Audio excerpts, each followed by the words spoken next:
Bom dia, bom dia, bom dia. Já tomou seu café? Já está bem acordado, bem desperto para nós começarmos a nossa aula de hoje? A aula hoje de número 10 sobre batalha espiritual. Nós estamos vendo agora os aspectos práticos, de tudo aquilo que a gente conversou desde a aula de número 1, lá do comecinho, de tudo que a gente aprendeu. A gente está vendo um pouco mais a respeito dos aspectos práticos do nosso dia a dia, com a convivência com as pessoas do mundo, com as coisas do mundo, e a gente está aprendendo a respeito de tudo isso. Hoje nós vamos, nossa aula de número 10, vamos ver mais um pouco a respeito dessa parte prática, ok? Vamos orar, vamos pedir sabedoria do alto, vamos pedir para que Deus nos ilumine, para que Deus fale ao nosso coração. Feche teus olhos, vamos orar. Ó Deus, em nome de Jesus, ó Pai, nós te pedimos que o Senhor nos abençoe, que o Senhor nos ilumine, que o Senhor nos dê entendimento da Tua Palavra e que nós possamos tirar proveito, ó Deus, desses momentos em que nós vamos estudar as Escrituras e aprender com ela, Pai. Ó Deus, que a Tua Palavra, que é a verdade, venha falar ao nosso coração e realmente fazer diferença, ó Deus, na nossa vida. Em nome de Jesus que nós te pedimos. Amém. Amém, queridos. Vamos dar continuidade então. Deixa eu ir aqui já para o primeiro slide. Batalha espiritual. Você tem dado brecha para o inimigo? Essa é a primeira pergunta que tem norteado a nossa aula. Você tem dado brecha, você tem dado espaço para o inimigo agir? Você tem dado lugar para ele na sua vida? Lembre-se que pequenos espaços são grandes portas para que Satanás haja na nossa vida, ok? Vamos adiante. A pergunta de hoje é: há alguma brecha em sua vida? Dentro daquilo que você vive, o seu convívio familiar, o seu convívio com os filhos, com a esposa, há alguma brecha? Você acha que tem alguma brecha na sua vida para que Satanás haja? Olha aí o versículo Efésios capítulo 4, 27. Não deis lugar ao diabo. Será que a gente está fazendo isso? Não está dando lugar? Lembrando de 1 Pedro 5,8, o inimigo anda ao derredor procurando a quem possa tragar. Será que nós temos atentado para isso na nossa vida? Ao longo da exposição do texto que nós vamos trabalhar, nós vamos ver que nós somos falhos em diversas coisas, em diversas áreas da nossa vida. Então eu quero que você preste bastante atenção em tudo aquilo que a gente vai estudar hoje, ok? Vamos lá. Vamos para o versículo. Portanto, cada um de vocês deve abandonar a mentira e falar a verdade ao seu próximo, pois todos somos membros de um mesmo corpo. Quando vocês ficarem irados, não pequem. Apaziguem a sua ira antes que o sol se ponha, e não deem lugar ao diabo. O que furtava, não furte mais. Antes trabalhe fazendo algo útil com as mãos, para que tenha o que repartir com quem estiver em necessidade. Nenhuma palavra torpe saia da boca de vocês, mas apenas a que for útil para edificar os outros, conforme a necessidade, para que conceda graça aos que a ouvem. Não entristeçam o Espírito Santo de Deus, com o qual vocês foram selados para o dia da redenção. Livrem-se de toda amargura, indignação e ira, gritaria e calúnia, bem como de toda maldade. Sejam bondosos e compassivos uns para com os outros, perdoando-se mutuamente, assim como Deus perdoou vocês em Cristo. Amados, esse texto ele desperta uma série de sentimentos em nós. Esse texto ele desperta em nós, em primeiro lugar, a necessidade de mudança, porque nós devemos abandonar velhas práticas, velhos métodos e nos ligarmos a novas práticas, novos métodos. nós não devemos mais mentir, porque nós não temos parte, nós aprendemos isso, que nós temos sim parte com a verdade, não com a mentira. Nós devemos falar a verdade. Nós, quando irados, nós devemos apaziguar a nossa ira. Não devemos dar lugar ao diabo para que ele use isso para agir. Se furtávamos, não furtar mais, mas devemos trabalhar, fazer algo útil. Vigiar as palavras que saem das nossas bocas. Temos sempre a palavra boa, a palavra útil, a palavra que edifica, a palavra que concede graça àqueles que estão ouvindo. E dessa forma nós não vamos entristecer o Espírito Santo. Nós devemos nos livrar da amargura, da indignação, ira, gritaria, calúnia, bem como de toda a maldade. Olha quanta coisa esse texto traz para nós. E o interessante é que quando nós lemos, nós já podemos começar a observar possíveis brechas que Satanás pode encontrar para agir na nossa vida. Você já começou a identificar algumas dessas brechas? Vamos mais adiante. Olha só, esse texto deixa claro para não darmos lugar para o diabo em nossas vidas. Antes, devemos resistir ao diabo e ele fugirá de vós. Tiago 4,7. Quando arrumamos uma casa, procuramos um lugar para cada coisa, com seus mínimos detalhes.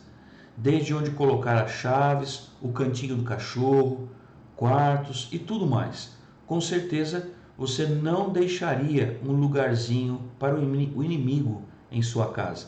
Não é verdade? A gente não pensa nisso. A gente quer o inimigo fora de lá, longe da nossa casa. Mas onde é o lugar do diabo? A Bíblia diz que o lugar do diabo é no inferno, onde há o fogo eterno, preparado para o diabo e seus anjos. Mateus 25:41.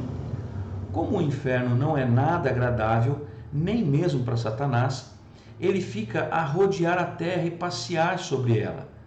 Como diz lá em Jó 1:7 e 2:2, procurando uma casa para ficar e quando encontra lugar na vida de uma pessoa. Lucas 11:24-26. Olha só, ele fica espreitando, andando, rodeando, procurando um lugar aonde ele possa ficar, um lugar onde ele possa agir. O outro lugar que a Bíblia diz para o diabo é debaixo dos vossos pés. Romanos 16:20. Então, para o crente, é importante saber que o diabo não deve ter lugar em sua vida. Deve resisti-lo, pisar os pés sobre ele e mandar de volta para o seu lugar, que é o inferno. O diabo é como um rato. A gente sempre fala isso, né? Ele é como um rato. Não precisa de uma porta inteira para passar. Basta uma greta, uma fresta bem pequena que ele entra. Também não vive em lugares limpos e iluminados. Prefere sujeira e escuridão. É um ladrão, assassino e destruidor por natureza. João 10:10. Por isso, precisamos saber o que define um lugar apropriado para o diabo e tampar as brechas de nossa vida. Então, nessa primeira parte, nós já vimos que Satanás, ele procura uma casa, procura um lugar, procura um espaço, uma brecha aonde ele possa entrar e agir. Ok? Há uma comparação aí com a casa, né? Uma pequena fresta, um rato pode entrar, pode fazer grande estrago, pode criar um ninho, trazer outros, crescer, multiplicar dentro dessa casa, faz grande estrago e ele não precisa de uma porta inteira aberta. Uma pequena fresta já é o suficiente para que ele entre. E nós vimos também que Satanás, ele é ladrão, assassino, mentiroso por natureza. Ele faz isso com prazer. Então ele não vai procurar uma casa simplesmente para ficar nela, mas ele vai agir nessa casa. Ele tem intenção de agir nessa casa. Você já vai compreender. Nós vamos um pouquinho mais adiante, nós vamos compreender. Vamos refletir no texto básico e aprender sobre 7 brechas que devem ser tapadas para não dar lugar ao diabo. Olha só, nós vamos falar de 7 coisas, 7 brechas 7 frestas que podem estar abertas na nossa vida, mesmo sem que a gente perceba, e elas são uma verdadeira porta aberta para Satanás agir. A primeira delas é a mentira. O verso 25 diz que nós devemos abandonar a prática da mentira. A primeira brecha para a entrada do inimigo em sua vida é a mentira. O diabo é o pai da mentira. João 8,44. Portanto, o mentiroso seria como um filho de diabo por seguir suas práticas. Muitos crentes são iludidos por inverdades e enganos que se divulgam a cada dia pelo mundo. A televisão e a internet são exemplos de veículos que transmitem muitas mentiras para seduzir e enganar as pessoas. Por isso precisamos nos firmar a cada dia mais na verdade libertadora da palavra de Deus. João 8,32. Se firmar na verdade, nós temos um compromisso com a verdade. Não existe mentirinha. Isso é uma coisa que o diabo ensina, gente. Se há uma coisa que ele ensina, é que existem mentirinhas. Existe uma mentirinha branca, né? Aquela que não tem problema, todo mundo faz, todo mundo conta, né? Mas a verdade é que não existe mentirinha, muito menos mentira branca, que seja justificável por um motivo qualquer. Tudo que não for verdade é mentira. É simples assim. Tudo que não é verdade é mentira. Há também quem diga que uma meia-verdade é uma mentira inteira, completa. Ok? Não vos enganeis. As más conversações corrompem os bons costumes. 1 Coríntios 15:33. Paulo está dizendo aqui que para a gente não se enganar, conversas ruins, más conversações, corrompem os bons costumes. Quem começa praticando as más conversações vai se corrompendo, aquilo vai se tornando natural, vai se tornando normal, e quando essa pessoa vê, ela está totalmente laçada por esse tipo de prática. Nós devemos nos afastar da mentira. Pergunta para você: existe alguma mentira em sua vida? Será que tem? Você está passando aí por algum momento e você se lembra de mentiras, de coisas do gênero? Conheça a verdade que é Jesus e seja liberto de toda mentira. O melhor remédio é conhecer a verdade que está em Cristo Jesus. Raiva é outra brecha que muitas vezes nós deixamos aberta, uma brecha aberta para que Satanás haja. O verso 26 diz que nós não devemos deixar que a raiva nos domine, que a nossa ira ela nos leve a pecar. Uma coisa é ser indignado com certas questões. Você se indignar contra a violência, você se indignar, se irar contra o aborto, a violência contra as mulheres, contra crianças, se indignar contra as perseguições ao Evangelho, à verdade de Cristo. Isso é uma coisa, mas você pecar, você desejar a morte, você desejar o mal, aí já está bem distante, de uma realidade, apenas de uma indignação, mas está se aproximando, está se concretizando num pecado detestável ao Senhor. Então, olha só, raiva. Outra coisa perigosa para um cristão é a ira. Na hora da raiva ou da ira, ficamos cegos e não vemos o que fazemos ou falamos. É na hora da ira que acontecem as piores coisas na vida de uma pessoa. Amizades e relacionamentos são destruídos, empregos são perdidos e até crimes são cometidos por causa da raiva. Sabe aquele momento em que você perde a cabeça?